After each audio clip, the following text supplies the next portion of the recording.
بسم الله الرحمن الرحیم. الله تعالی په خپل بندګانو باندې ډیر زیات مهربانه، ډیر نرمي کوونکی، ډیر رحیم او کریم دی. الله تعالی د خپل بنده د بخښنې دپاره معمولی بهانه ګوري چې زما بنده داسې یو عمل وکړي چې په هغې باندې د جنت د تلو مستحق وګرځي. که هر قسمه ګناه انسان کړی وي،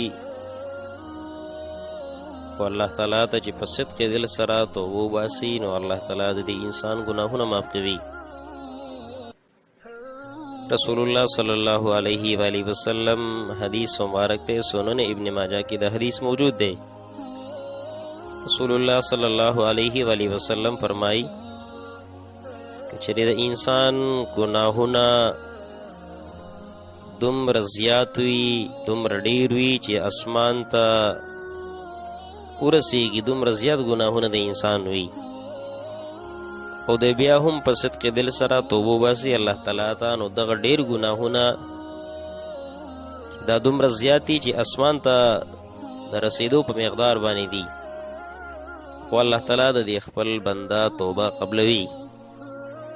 امید دی پکې د هر هغه چا دپاره چې د هغه د ګناهونو کولو د وجې نه مایوسه شوی دی چې آیا الله تعالی به زما توبه قبوله کړي که زما توبه به قبوله نه کړي.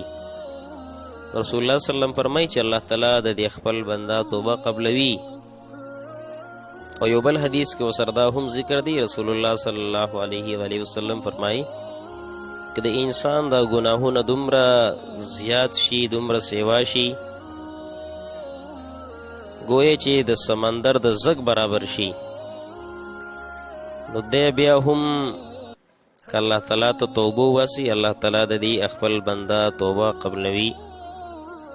لہذا ګناهونو نه مایوسه کېدل نه دي پکار، د الله تعالی د رحمت نه مایوسه کېدل نه دي پکار، او الله تعالی ته په صدق دل سره توبه وباسل پکار دي.